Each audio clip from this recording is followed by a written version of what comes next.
స్తోత్రం. హల్లెలూయా. హల్లెలూయా. దేవుని పరిశుద్ధ వాక్య భాగంలో నుండి యోబు గ్రంథము 7వ అధ్యాయము 1వ వచనాన్ని చదువుకుని దేవుని యొక్క వాక్యాన్ని మనం ధ్యానం చేసుకుందాం. భూమి మీద నరుల కాలము యుద్ధ కాలము కాదా, వారి దినములు కూలివాని దినముల వంటివి కావా. ఈ పరిశుద్ధ వాక్య భాగం దేవుడు మన వెనుకడలో ఆశీర్వదించును గాక. ఆమె చిన్న మాట ప్రార్థన చేసుకుందాం. స్తోత్రం నాయన, ప్రేమ కలిగిన తండ్రి, శివాధిపతి యేసయ్య, పరిశుద్ధ నామానికి వందనాలు.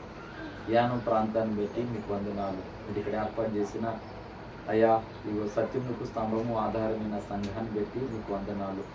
చేరిన అయ్యా నీ బిడ్డలందరిని బట్టి స్తోత్రములు. సమయం మందు చదవనటువంటి లేఖనం ద్వారా ఇక్కడున్న మాతోనూ లైవ్లో వీక్షిస్తున్న వారితోనూ ప్రభా నీవే మాట్లాడమని ప్రార్థిస్తున్నాను.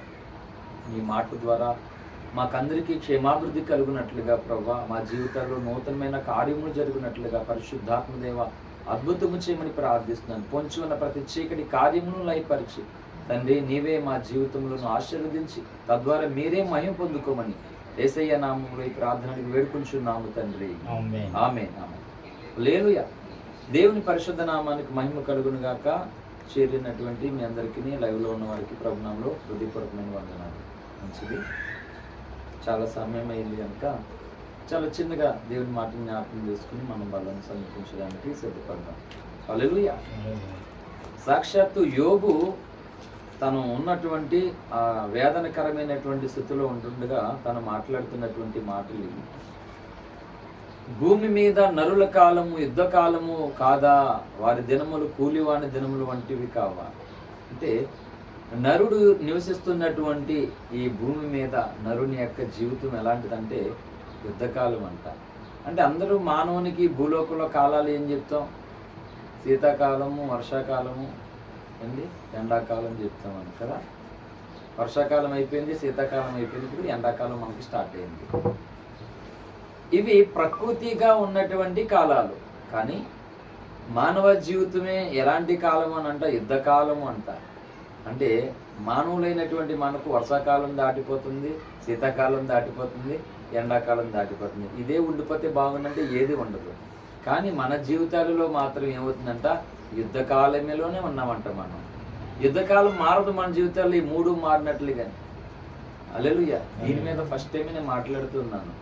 యోబు గ్రంథం 7వ అధ్యాయం ఈ కాలం గురించి మొదటిసారి మాట్లాడుతున్నాను. హల్లెలూయా. యుద్ధకాలము అంటే మనము గెలవాలంటే ఖచ్చితంగా యుద్ధం చేయవలసిందే. హల్లెలూయా. గెలుపు పొందుకోవాలంటే యుద్ధం చేయవలసిందే. నాకు యుద్ధం రాదు, కత్తి పట్టుకోవడం రాదు, వాము వాళ్ళు చాలా బలవంతులు అంటే ఆ వ్యక్తి విజయాన్ని పొందుకోలేడు. ఫర్ ఎగ్జాంపుల్, దావీదు గొలియాతు మీద విజయం పొందాడని మనం నమ్ముతూ ఉన్నాం. పరిశుద్ధ గ్రంథంలో రాయబడి ఉంది కనుక, అవునా కదా?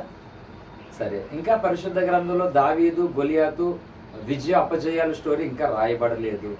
దావీదు మన ముందున్నాడు, గొలియాతు మన ముందున్నాడు. ఇప్పుడు వీళ్ళిద్దరికీ యుద్ధం జరుగుతుందట అనే మాట మనకు కనబడితే మనం ఎవరు నెగ్గుతారు అనుకుంటాం? ఇప్పుడు అండి ఎవరైనా ఎవరు నెగ్గుతారు? ఫర్ ఎగ్జాంపుల్ అండి, ఇండియా పాకిస్తాన్ క్రికెట్ మ్యాచ్ మాట, రెండింటికి పోటీ జరిగితే ఇండియా వాళ్ళు ప్రతి ఒక్కరు కసి అంటే పాకిస్తాన్ మీద గెలవాలి, దాని మీదే పడాలి. కానీ పడి దాని మీద గెలవాలని ఆశపడతారు కోట్ల మంది భారతీయులందరూ, క్రికెట్ ప్రేమికులందరూ కూడా. హల్లెలూయా.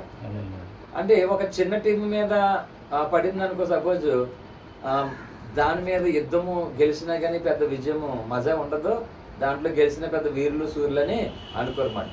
అంటే మనం విజయం పొందామంటే అల్లాటప్పల మీద చిన్నోళ్ళ మీద కాదు విజయం పొందేదే. అంటే మనం పొందే విజయం అంత గొప్పదని అది చరిత్రలో నిలిచిపోవడమాట. నేను మధ్యలో అంటే జీవిత సత్యాలని 4 సంవత్సరాల క్రితం నేను అంటే ఓన్గా కొన్ని కొటేషన్స్ రాశాను. అమ్మ చనిపోయిన గాయాల్లో కొంతమంది మోసాలతో కొన్ని కొటేషన్స్ రాశాను, చాలా రాశాను. మళ్ళీ కొన్ని 4 తర్వాత ఈ మధ్యకాలంలోనే దాంట్లో మళ్ళీ కొన్ని రాశాను అనమాట. అందులో పెట్టాను. యుద్ధం చేయాలనుకున్నప్పుడు ఎలాంటి వ్యక్తినే చేయాలి? మనకంటే బలహీనుడి మీద, ఏంటి పేదవారి మీద, ఇలాంటి వాళ్ళ మీద కాదు యుద్ధం చేయడం. దాన్ని యుద్ధం అంటారు కదా. అందరూ కలిసి ఒక బలహీనుడి మీద పోరాడే దాన్ని యుద్ధం అంటారా? ఒకవేళ అలా గెలిచారనుకో దాన్ని గెలిపంటారు ఎవరైనా? గెలవంటారు. చెప్పానమాట.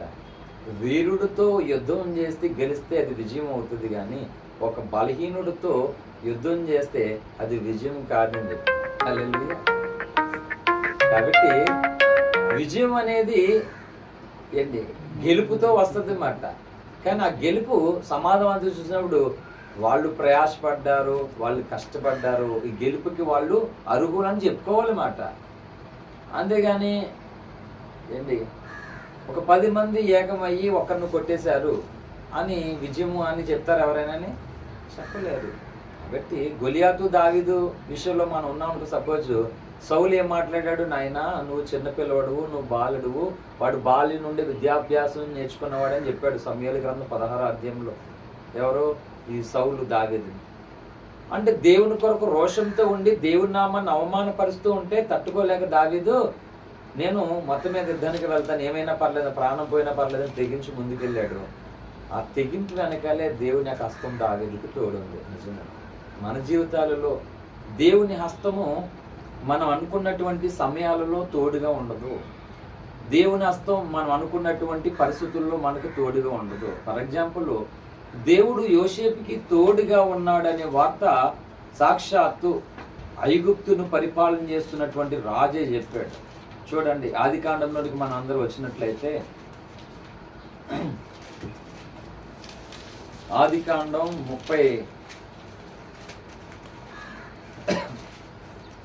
39వ అధ్యాయము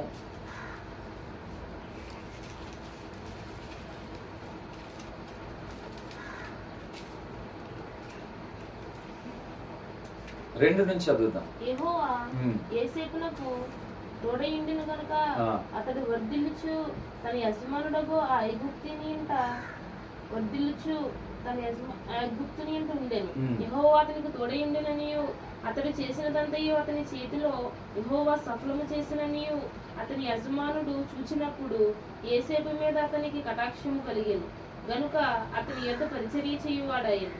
మరియు అతడు తన ఇంటి మీద విచారణకర్తగా అతన్ని నియమించి తనకు కలిగినదంతయు అతని చేతికి అప్పగించాడు. చాలండి.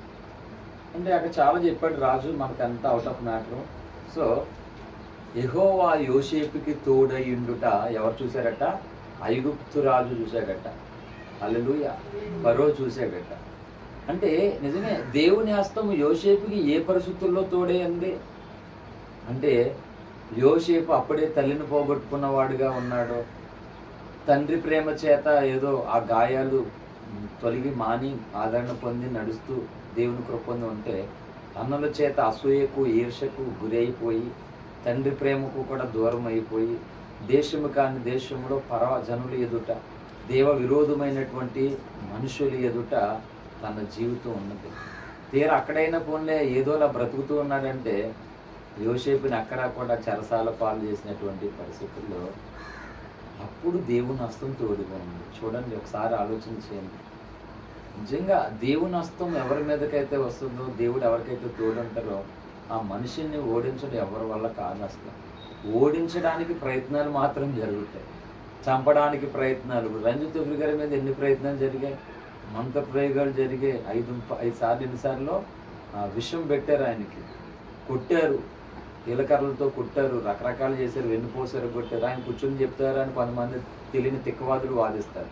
అసలు ఆయన ఏ పరిస్థితుల్లో ఉండి బోధిస్తున్నాడు వీళ్ళకి అర్థం కాదు. ఉఫ్రి గారు కూర్చుని వాక్యం చెప్పినందుకు విమర్శించే ప్రతి ఒక్కడు కూడా కూర్చుని చెప్పేలాగా దేవుడు చేశాడు.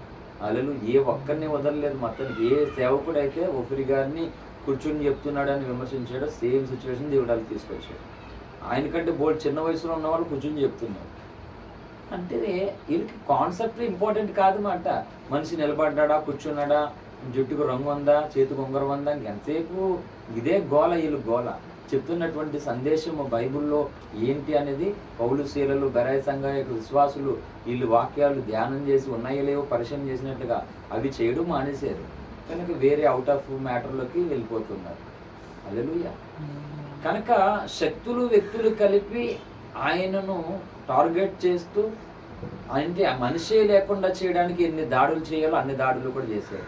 కానీ దేవుడు తోడైనటువంటి వ్యక్తిని మాత్రం గెలవలేకపోయారు. రోగాలు వచ్చి 2 మార్లు క్యాన్సర్ వచ్చింది, భయంకరమైనటువంటి అప్పులు ఊపి, కోట్ల రూపాయల అప్పులు ఊపి, నమ్మక ద్రోహం నమ్మిన వాళ్ళు ఎంత ఫ్యామిలీస్లో కొన్ని కఠినమైనటువంటి ప్రాబ్లమ్స్, కన్న బిడ్డలు దూరం, అంటే ఊహించలేని దానికి అవకాశం లేని పరిస్థితులు చుట్టుముట్టే. అంటే యోబుగా అదే చెప్పాడు, భూమి మీద మనం ఈరోజు ఎండాకాలంలో ప్రవేశించాం అనుకోవడానికి లేదు. ఎండాకాలమైనా, వానాకాలమైనా, శీతాకాలమైనా మనుషుల మానవాళి జీవితమే యుద్ధకాలం అంటది. అంటే ఈ యుద్ధకాలంలో మనం ఏం చేయాలంటే డ్రాప్ అయ్యామో ఓడిపోయినట్టే. గెలవాలి అనుకోండి యుద్ధమో చెయ్యాలి. సో మన కోపమే మనకు శత్రువు అంట, అది చెప్పింది. మన దేహమే మనకు శత్రువు అట్ట, మన ఆలోచనలే మనకు శత్రువు అట్ట. అంటే ఫస్ట్ ఆఫ్ ఆల్ నిజమే, నాకు నేను, నీకు నువ్వు నీ మనసుతో యుద్ధం చేయాలి, నీ ఆలోచనతో యుద్ధం చేయాలి, నీ శరీరంతో యుద్ధం చేయాలి. ఎందుకంటే నీ మనసు నిన్ను ఒకలా ప్రేరేపిస్తుంది. ఆ ప్రేరణకు లోబడి దాని ప్రకారంగా మనం నడిస్తే అక్కడ మనం యుద్ధంలో ఓడిపోతాం. మన ఆలోచన ఒకలాగా నడిపిస్తుంది అక్కడ, అంటే మన కోపం. ఈ విధంగా మనలోనే అరిషడ్ వర్గాలు ఉన్నాయన్నమాట కదా. ఈ అరిషడ్ వర్గాలు, ఈ కామకోద మద మత్సర లోభ మోహములు అన్నిటువంటి కూడా మనం ఓడించడానికి, మన తత్వాన్ని, మన మానవత్వాన్ని భరించడానికి అన్ని ప్రయత్నాలు జరుగుతున్నాయి. సో ఫస్ట్ ఆఫ్ ఆల్ అంటే వీటన్నిటిని జయించేసామని కాదు, కానీ వీటి ద్వారా మనం గమ్యానికి చేరలేకపోతున్నామా ఏంటనేది ఆలోచించాలి. గుర్రానికి కళ్ళెం అవసరం లాగా వీటికి దేవుని యొక్క లేఖనము ద్వారా, పరిశుద్ధాత్మ దేవుని శక్తి ద్వారా కళ్ళెము అనేది చాలా చాలా అవసరం అన్నమాట. ఈ విధంగా వీటిని మనం జయిస్తూ, వీటి మీద మన అధికారమును చలాయిస్తూ మనం గెలవడానికి ప్రయత్నం చేసినప్పుడు దేవుడు మనకు కృప చూపిస్తాడు. ఆ తర్వాత ఆ అప్పుల సమస్యలతో యుద్ధం చేయాలి. ఈలోగా శరీరంలో రకరకాల టెన్షన్స్, వివాదాలు, విభేదాలకి శరీరము బలహీనమైంది, ఏదో అవయవం బలహీనం అవుతుంది, శరీరము కొంచెం నీరసన పడుతుంది. అంటే రోగాలతో యుద్ధం చేయాలి. కుటుంబంలో ఏక ఆలోచన లేకుండా ఉన్నటువంటి ఆ వ్యతిరేకతతో యుద్ధం చేయాలంటే ఒక యుద్ధం కాదు నిజంగా మనం చేసే యుద్ధం. ఎన్ని పోరాటాలు, ఎన్ని యుద్ధాలు. ఆ రాజుల కాలంలో చూడండి, ఈ దేశం నుండి రాజులు ఆ రాష్ట్రం మీదకి, ఆ దేశం మీదకి యుద్ధానికి వెళ్తారు. ఆ యుద్ధం జరగవలసినటువంటి దినాల వరకు యుద్ధం జరిగితే తర్వాత వచ్చేస్తారు, అయిపోయింది. పాకిస్తాన్కి, ఇండియాకి ఇప్పుడు మనకు ఒక తెలుసాక యుద్ధం జరిగింది ఏమన్నా? ఎప్పుడో జరిగిన యుద్ధానికి ఇంకా పిల్లి పావు మింగిసిలాగా, పిల్లి ఎలకలాగా పాకిస్తాన్కి మనకి శత్రుత్వం ఉంటుంది ఎప్పుడో జరిగినటువంటి యుద్ధానికి. హల్లెలూయా. కాబట్టి రకరకాలుగా మన ఇంట్లో నుండి తీరా ఒంట్లో బాగుంది, ఇంట్లో బాగుంది అనుకున్నలాగా చుట్టూ అసూయ పరులైనటువంటి కొంతమంది మళ్ళీ యుద్ధానికి కాలు దూగుతారు మన మీద. ఉత్తినే వాళ్ళకి ఏ హాని చేయలేదు, నష్టం చేయలేదు, కేవలం అసూయ, ఈర్ష, ఓరవలేనటువంటి తనంతో యుద్ధానికి వాళ్ళు రేపుతారు అన్నమాట. సో అక్కడ యుద్ధం చేయాలి. అంటే కత్తి పట్టని యుద్ధం మాట మనం చేసేటువంటి యుద్ధము. హల్లెలూయా. కత్తి పట్టనటువంటి యుద్ధములో మనము ఉన్నామట. కాబట్టి యోబు అలా చెప్తూ ఎన్ని విషయాలు చెప్పాడంటే తన జీవితం కోసం. కంటిన్యూ చదవండి, కింద వాక్యం కింద నుంచి కంటిన్యూ చదవండి. 2వ వచనం నుండి 7. మిగులును అపేక్షించు దాసుని వలెను, కూలి నిమిత్తము కనిపెట్టుకుని కూలివాని వలెను ఆశ లేకయే జరుగు నెలను నేను చూడవలసి వచ్చెను. ఆయాసంతో కూడిన రాత్రులు నాకు నియమింపబడి ఉన్నవి. నేను పండుకొనినప్పుడెల్లా ఎప్పుడు లేచదనా, రాత్రి ఎప్పుడు గతించునా అని అనుకుందును. తెల్లవారు వరకు ఇటు అటు పొరుగుచు ఆయాసపడుదును. నా దేహము పురుగులతో మట్టి పెళ్ళతోను కప్పబడి ఉన్నది. నా చర్మము మాని మరలా పగులుచున్నది. యోబు పిల్లలు చనిపోయి ఆస్తి పోయిన తర్వాత యోబు శరీరం మీద సాతానుడు దాడి చేసినప్పుడు యోబు తన బాధ చెప్తున్నాడు. తన శరీర బాధ ఎలా ఉందో చూసుకొని, నా దేహము పురుగులతోనూ మంటి పిల్లలతోనూ కప్పబడి ఉంది. హల్లెలూయా. మంటి పిల్లలు అంటే ఏమనుకున్నా, చిలపెంగులు అంటాం కదా మనం. అయ్యి చూడు ఎలాగా దాంట్లో గోక్కుంటున్నాడంటే యోబు. అంటే యోబు శరీరము, యోబు ఆ దేశంలోని ఊజు దేశమందు యోబు అనేటువంటి యథార్థవంతుడు, నీతివంతుడు, చెడుతాన్ని విసర్జించిన వాడు, ఇహోయందు భయభక్తులు కలిగిన, ఇన్ని గుడ్ క్వాలిటీస్ కలిగినటువంటి యోబు తన శరీరంలోంచి ఏమవుతున్నాయంట? పురుగులు వస్తున్నాయంట బయటికి. అంటే చూసుకో ఎంతలాగా తన శరీరం మీద సాతానుడు దాడి చేసేది. అంటే ఒక పండు కుళ్ళిపోతే దాంట్లోంచి పురుగులు వచ్చినట్లుగా, ఒక శవంలోంచి పురుగులు వచ్చినట్లుగా దేహంలో నుండి పురుగులు వస్తున్నాయి. అంటే యోబు శరీరం ఎంత పాడైపోయింది చూడండి. ఆలోచించండి. అంటే యోబు కష్టం అంతా తెలుసు క్రైస్తవులందరికీ, కానీ తన స్వయంగా తన నోటితో చెప్తున్నాడు బాధ. ఆ దేహంలో నుండి పురుగులు వస్తున్నాయంట, ఆ మంటి పిల్లల చిల్ల పెంకులతోటి గోక్కుంటూ ఉన్నాడు. ఆ గాయాలన్నీ కూడా ఆ మానుపుండుగులు వస్తున్నాయి, మళ్ళీ ఎరగలాగేసి ఇడిపోతున్నాయి అన్నమాట. భయంకరమైన నొప్పి పెయిన్ తట్టుకోలేకపోతున్నాడు. ఇవన్నీ చెప్పుకొని వస్తూ ఆ మూలవాక్యలు అన్నాడు, భూమి మీద నరుల కాలం యుద్ధ కాలము కాదా, వారి దినములు కూలివాని దినములు వంటివి కావా అంట. అంటే కూలికి ఉన్నట్లుగా ఉన్నాయట ఈ భూమి మీద మానవుని యొక్క దినాలు. అయితే ఈ యుద్ధకాలం అనేటువంటి దినాలలో మనము, మన కుటుంబము, సంఘము, భక్తి అనేటువంటిది దేవుడు మనకు అనుగ్రహించాడు. నిత్యము ఎవరైతే శత్రువులను జయించడానికి, యుద్ధము చేయడానికి పూనుకుంటారో ఖచ్చితంగా దేవుడు ఏం చేస్తాడంటే గెలిపిస్తాడు అన్నమాట. అంటే ఈ యుద్ధకాలంలో ఈ భూమి మీద దేవుడు రాజీ పడినటువంటివి కొన్ని ఉన్నాయి. అవినీతి, అక్రమము, పాపము అనేటువంటి దానికి దేవుడు రాజీ పడడు. దుర్నీతిని ద్వేషిస్తాడు, నీతినైనా ప్రేమిస్తాడు. కనుక దేవుడు రాజీ పడినటువంటి దాని విషయంలో నువ్వు రాజీ పడకూడదు. హల్లెలూయా. దేవుడు ఏదైతే రాజీ పడతాడో, క్షమిస్తాడో, ప్రేమిస్తాడో, కలుపుకుంటాడో దానికి మనం కనెక్ట్ అవ్వాలి. దేవుడు ఏదైతే రాజీ పడనో, ఒక భక్తుడు ప్రార్థన చేసేటట్టు ఏమని తెలుసా, అవును నా పాపాలు నేను ఒప్పుకొని సంఘవాళ్ళ పాపాల కోసం నేను ఏడ్చి అన్ని బాధలు ఎందుకు, ఇంతకీ మారు మనసు నాకు సంఘవాళ్ళకి కాదు, అదేదో సాతానికి మారు మనసు వస్తే బాగుంటుంది కదా, అన్ని సమస్యలకి సాల్వ్ వచ్చేస్తుంది కదా, పరిష్కారం అవుతుందని ప్రార్థన చేశాడట. మరి ఆ భక్తుడి పేరు తెలియదు, మీకు తెలిస్తే చెప్పండి, యూట్యూబ్లో ఎవరు చూసిన కామెంట్ చేయండి.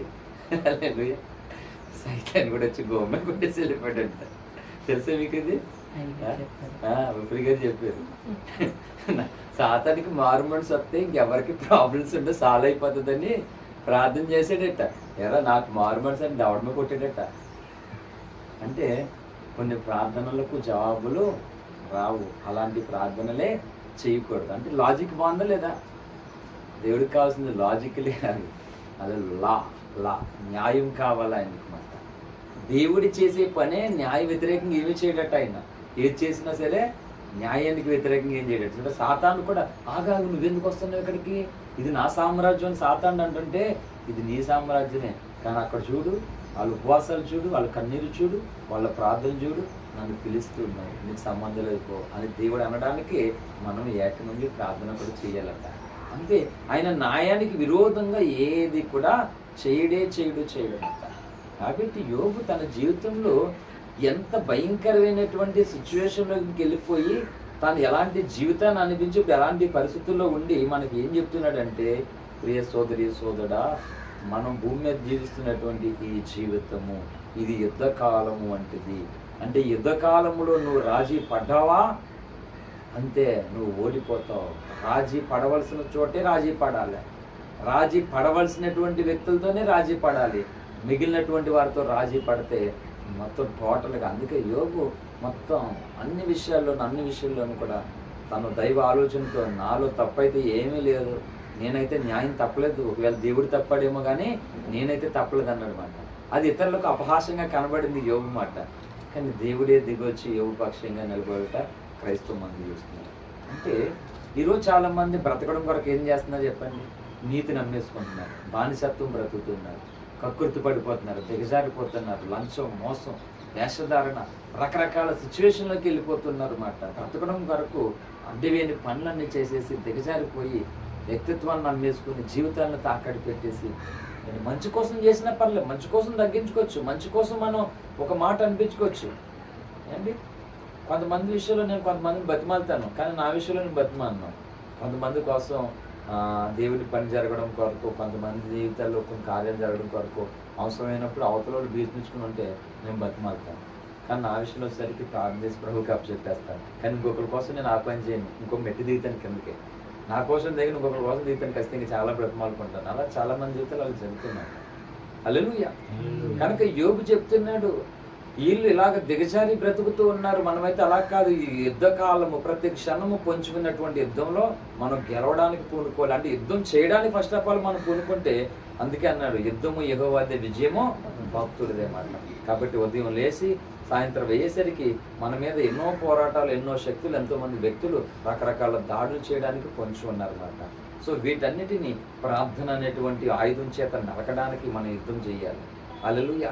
దేవుని స్తుతించడానికి ఇలాగ అన్ని రకాలమైనటువంటి ఈ పోరాట పటిమలో మనం పూనుకోవాలి. అందుకే పౌలు అన్నాడు తిమోతి 4:7 మంచి పోరాటము నేను పోరాడి తిని నా పరుగు కడముట్టించి తిని నా విశ్వాసమును కాపాడుకుంటుంది. అంటే మన విశ్వాసం పోగొట్టుకునేలాగా మన యొక్క పోరాటము న్యాయమైనది కాకుండా చేయడం కొరకు సాతానుడు యుద్ధం చేస్తాడనమాట. ఈ యుద్ధంలో జనాలు చూసేసరికి అయ్యి బాబు ఎంతమంది శత్రువులు ఉన్నారు, మన వల్ల కాదు, వాళ్ళకి సరౌండ్ అయిపోదామని కొంతమంది సరౌండ్ అయిపోతే వాడు రాజుగా ఉంటాడు ఎప్పుడైనా? లేదు. అసలు రాజు అనేవాడు చేసినటువంటిది ఏంటి అంటే, ఒకటి యుద్ధము చేసి చస్తే చావడం, లేకపోతే యుద్ధంలో విజయం పొందడం, రెండే రాజు పని. ఇంకా యుద్ధం చేయకుండా రాజు ఎప్పుడైతే వాళ్ళకి లొంగాడనుకో అప్పుడు రాజు పరిస్థితి ఏమవుతుందంటే ఒక బానిస బ్రతుకు అయిపోతుంది. ఇంకా రాజు కానివాడు ఇక్కడ చచ్చినా ఒకటే బ్రతికినా ఒకటే. కానీ బ్రతికినా కానీ ఆ రాజుకి ఎటువంటి విలువ లేదు. రాజు అనేవాడు ఒకవేళ బ్రతుకున్నాడంటే యుద్ధం చేసి బ్రతుకుంటేనే ఘనత, లేకపోతే యుద్ధంలో చచ్చిపోతేనే ఘనత. అంతేగాని యుద్ధం చేయకుండా రాజు ఎప్పుడైతే లొంగిపోతాడో, రాజీ పడిపోతాడో అప్పుడు ఆ రాజుకి విలువ అనేటువంటిది, నైతిక విలువలు అనేది, మొరాలిటీస్, ఎథిక్స్ అనేటువంటిది తన జీవితంలోని ఉండదు అన్నమాట. హల్లెలూయా. అందుకనే గెలవాలి అంటే ఖచ్చితంగా యుద్ధం చేయాలి. వీళ్ళు బ్రతకడం కొరకు ఏం చేస్తున్నారంటే కకృతి పడుతున్నారు. రాజకీయ పరంగా కూడా దొంగ వాగ్దానాలు చేస్తున్నారు. వీళ్ళు రాజకీయాల్లో రావడం కొరకు, వీళ్ళు గెలవడం కొరకు, వీళ్ళు ముందుకు ఉండడం కొరకు అబద్ధాలన్నీ ప్రచారం చేసి, ఆ ముందున్న వాళ్ళ మీద కొన్ని అబద్ధాలు ప్రచారం చేసి వీళ్ళు రావడం కొరకు వీళ్ళు అలా చేసి ఇదంతా కుట్ర జరుగుతుంది అన్నమాట. కనుక అవినీతి కలిగి న్యాయంతో వ్యతిరేకంగా పోరాడుతూ ఉన్నారు. ఈరోజు క్రైస్తవులు కూడా అలాగే అసత్యాన్నితో కలిసి పోరాడుతూ ఉన్నారు, న్యాయం మీద సత్యం మీద అని. మొన్న కూడా దైవజనులు చెప్పారు కదా, ఆల్రెడీ మీకు 2 వారాల క్రితం చెప్పాను నేను. అసత్యం కొరకు, అన్యాయం విషయంలో అందరూ కలిసి ఏకీపించి ఒకటైపోతున్నారు. కానీ సత్యం కొరకు ఎందుకు ఏకీపించట్లేదు, ఎందుకు ఒకటవ్వట్లేదని విషయంలో మొన్న అదే విషయం చెప్పారు దైవజనులు. క్రీస్తు విషయంలో ఏమవుతున్నారు, అందరూ ఏకమైపోతున్నారు శత్రువులు అందరూ దేవుని విషయంలో. కానీ క్రైస్తవులు మాత్రం ఏకం కావడం లేదు. అంటే భారం లేదు కదా, భారం లేదు. భారం లేని వాళ్ళు ఏమవుతారంటే ఏకం కావడానికి ఇష్టపడరు, ఏం పోయినా పర్లేదు అంటారు. భారం ఉన్నటువంటి వాళ్ళు ఏంటంటే నీతి కొరకు ఏకం అవుతారు, దుర్నీతి కొరకు ఏకం అవరు అన్నమాట. నేను ముగించేస్తాను, ఎన్నో సంగతులు ఉన్నాయి. కాబట్టి యుద్ధకాలంలో మనం ఉన్నాము. యుద్ధం చేసిన వాడే రాజు అవుతాడు, యుద్ధం చేసిన వాడే సింహాసనం పొందుతాడు, యుద్ధం చేసిన వాడే కిరీటం పొందుతాడు. కాబట్టి యుద్ధం చేసిన వాడే దేవుని మహిమ పొందుతాడు. కాబట్టి యోసేపు ఆ బాల్య జీవితంలో ఎన్నో ఆ యుద్ధ తలంపులన్నిటిని ఎదిరించి యుద్ధం చేసి పోరాడి ఆ చెరసాలలోనికి వెళ్ళి నిలబడి దేవుని శక్తిని పొంది మళ్ళా బయటికి విజయవీరుడిగా, ధీరుడిగా అదే స్థలాలలో మహారాజు స్థానంలోని దేవుడు యోసేపు నిలబెట్టాడు. కాబట్టి మనకి ఎదురవుతున్నటువంటి ఫైనల్గా ప్రతి సమస్యను కూడా మనము ఎదిరించాలి, పోరాడాలి.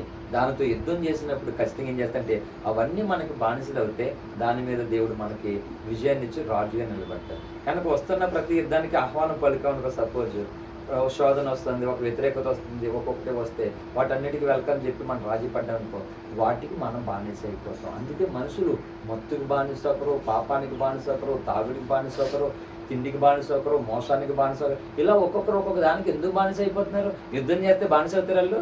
యుద్ధం చేస్తే ఒకటి చచ్చిపోతారు గెలవకపోతే అని. అయినా ఘనతే చచ్చినోడికి, మిలిటరీలోనో లేకపోతే సరిహద్దుల్లోనో దేశం వరకు చనిపోయిన వాళ్ళకి ఘనతే కదా. అది ఘనతే. తాగేసి చనిపోయాడు లేకపోతే ఇంకొకటి అలాగంటే ఎవరికైనా ఘనత ఉంటుందా? తాగే శుభ్రంగా ఆరోగ్యం పాడు చేసుకున్నారండి అని ఎవడో పట్టించుకోడు. అదే ఒక సైనికుడు మరణిస్తే వీర మరణం, అతని మరణం చరిత్రలో ఉన్నంత వరకు కూడా అతని మరణం గురించి ఆ రోజు జ్ఞాపకం చేసుకుంటారు. అందుకే నాయకుల మరణాలు ఎందుకు జ్ఞాపకం చేసుకుంటున్నాం? కాబట్టి వాళ్ళు చేసినటువంటి కొన్ని మంచి కార్యాలను బట్టి. కాబట్టి బానిసత్వం అనేది ఎప్పుడు మానవునికి విలువ అనేది లేదు. కానీ ఎదురవుతున్నటువంటి ప్రతి కుటుంబ పరిస్థితులు కానీ, వ్యక్తిగతంగా కానీ, సమాజంలో కానీ, సంఘంలో కానీ ఎదురవుతున్నటువంటి ఈ పోరాట పరిస్థితుల్లో మనం యుద్ధము చేస్తే ఖచ్చితంగా ఏమవుతామంటే అవి మనకి బానిస అవుతే మనము బాస్ అవుతాం. అవి మనకు అవకాశం ఇచ్చామనుకో దానికి, అవి బాస్ అవుతే మనం బానిస అవుతాం. అప్పుడు మన జీవితాలకు విలువ ఉండదు. సాతానుడు ఆ రకమైనటువంటి బానిసలుగా మనం నేపేసి రకరకాలుగా అయిపోతాం. సినీ హీరో రాజా చాలా తక్కువ సమయంలో సినీ ఫీల్డ్లోకి వచ్చి మంచిగా చక్కటి సమయంలో మంచిగా యంగ్గా మంచిగా హిట్లు కొడుతూ ముందుకు వస్తున్న సమయంలో చాలా క్రేజ్ వచ్చేసింది, బాగా ధనం మొత్తం అన్నీ ఉన్నాయి. ఒకరోజు అలా మొత్తానికి ఆయన సాక్షి ఉన్నారా మీరు, రాజయ్య గారి సాక్ష్యం? ఒకరోజు ఎక్కడ ఉన్నాడట, కళ్ళు తెరిసరికి బాత్రూంలో కింద పడుకుని ఉన్నాడట, మత్తులో బాత్రూంలో టాయిలెట్లో ఉన్నాడట. ఒక హీరో అందగాడు చక్కగా ఎంత ఉన్నాడు, తన తల్లి ఎంతో కష్టపడి ఇప్పుడు తండ్రి ఉండే తర్వాత తల్లి మరణించింది, ఒక టీచర్ గారు తనకి గైడెన్స్ ఇచ్చి ఎన్నో రకాలు జరిగాయి తన జీవితంలో విశాఖపట్నంలో. చివరికి ఆ టాయిలెట్లో పడుకుని ఉండి ఇంతలాగుండి దేవుడు దర్శించాలంటే మాట్లాడి ఎక్కడున్నా ఒకసారి చూసుకోవాలి ఏంటి. కాబట్టి ఆ రోజు తను అలాగే నేను అందమైన హీరోని ఎంగేజ్ కాబట్టి కావాల్సిన డబ్బు మొత్తం అన్నీ లగ్జరీ లైఫ్ ఎంజాయ్ చేయడానికి అన్నీ నా దగ్గర ఉన్నాయి, దేవుడు నాకెందుకనంటే ఈరోజు ఆ పరిస్థితి బానిసవు అవునా. కానీ ఈరోజు ఆ సినీ ఫీల్డ్ నుండి బయటకు వచ్చి తను ఏ స్వరం అయితే పిలిచిందో, ఏ దేవుడైతే దర్శించాడో ఆ పిలుపుకు లోబడి ఆయనకు సమాధానం పడ్డాడు. బడి ఈరోజు దేవుని సేవకుడిగా బైబిల్ చేతపెట్టి అనేకులు కనబడుతున్నారు. ఎవరు అవునన్నా కాదన్నా స్వార్థనైనా చెప్పవలసింది చెప్పేసాడంటే హల్లెలూయా. కనుక ఆయన ఆ రోజు ఆ ఫీల్డ్తో యుద్ధం చేసాడా లేదా, ఆ ఫీల్డ్ నుంచి బయటకు వచ్చినానికి ఎంతమంది ఎన్ని కొట్టలు చేశారు ఆయన మీద, అవి కూడా బోల్డ్ జరిగాయి. కానీ ఈ ఆలోచనతో అంటే కనిపించే శత్రువులు, కనబడినటువంటి శత్రువులు, ఇలా అంతరంగంలో శత్రువులు, రకరకాల శత్రువులతో నిత్య పోరాటం అనేటువంటిది ఒకటి ఉన్నది. కనుక ఆ పోరాటంలో మనం కనుక రాజీ పడ్డామనుకో ఈ శక్తులు మన మీద అధిగమించి మనల్ని పాతాళాన్ని తొక్కేస్తాయి అన్నమాట. కనుక వీళ్ళు అలాగ పోరాటం చేసి యుద్ధం చేసేది ఈరోజు దేవుడు వాళ్ళని పెట్టవలసిన స్థాయిలో స్థానంలో పెట్టాడు. కాబట్టి భూమి మీద నరుల కాలము యుద్ధకాలము కాదా, యుద్ధకాలం ఈ కాలము. కనుక యుద్ధం చేసిన వాడిదే రాజ్యము, యుద్ధం చేసిన వాడిదే భూమి, యుద్ధం చేసిన వాడిదే విజయం.